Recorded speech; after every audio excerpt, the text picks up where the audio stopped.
Welcome to Pixel Composer 1.21.6 beta. So this video should come out at the same day that Pixel Composer raised its price from $10 to $15. So that's going to be the price for the software from now on. And now let's see what's new in this version. So we have a number of new nodes. First we have the crack pattern node. So basically it will generate a path as some wiggling and then branch it out based on some probability. And there's two shapes. There are circular shape, circular crack, and directional crack, where it could be on one side or from both sides. Then we have MK rock, a specific node for generating rock. As you can see here, there are different examples that I use by setting different parameters. So you can adjust it to create like some kind of crystal. You can give it custom shape. This one use a heart shape to create a heart shape rock.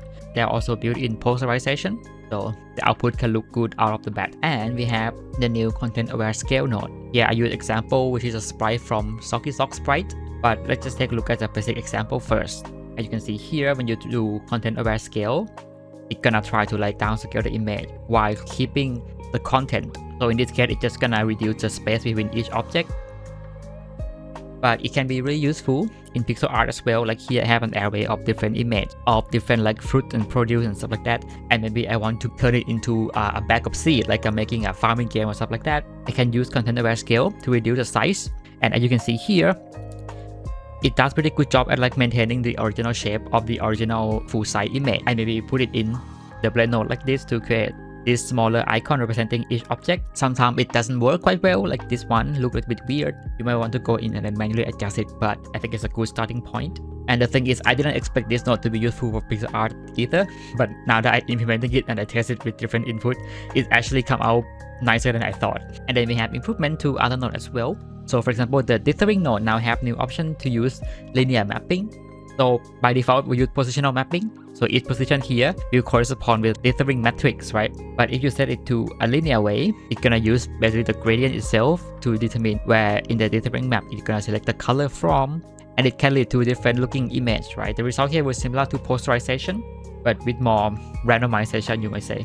The draw shape now have new quadrilateral shape from 4 custom point. The shine node now have the new offset map, so you can bend or curve your shine using a custom gradient. The draw text now have a horizontal alignment for the dynamic type, so that can be useful when you have multi-line string and you want to align them to a different position. The threshold switch now have the frame mode. This can be useful for like basic scene switching when you want to select this surface in this frame, this surface in this frame. It will also have custom timeline object where you can interact directly in the animation panels, so you can time your surface transition easily. The export node now have a new duration frame timing. So instead of just define it using frame per second, you can just tell it how long each frame would be in millisecond.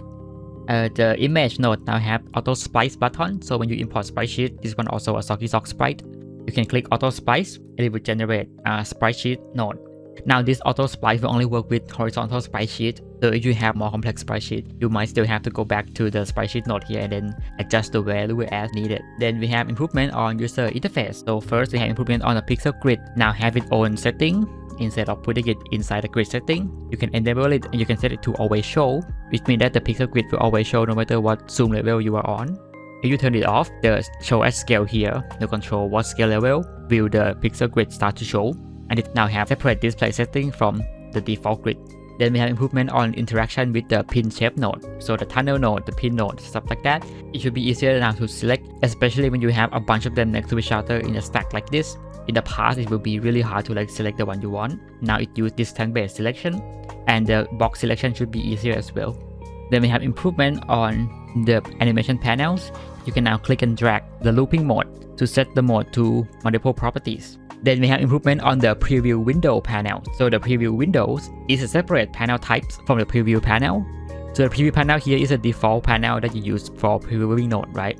But when you right click on the node here, there will be a button to like send to preview window. This will be like a simpler type of panels that would just have the surface itself. It will not have the toolbar, it will not have the gizmo.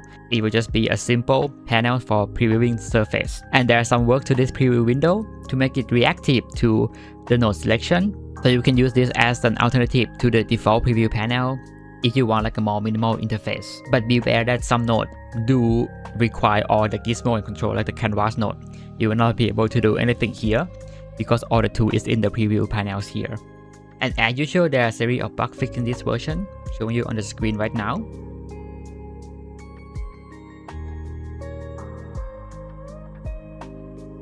So that should be it for this version. Right, so this version is quite rushed because I want to release it at the same day as the price increase. In fact, I have a plan to delay the 1.2 and the 1.5 all the way to today so that I can release it at the same day, but that would be like too long, right?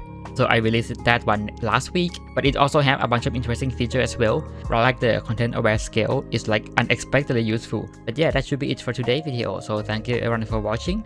Special thanks for all the Patreon supporters, and see you in the next one.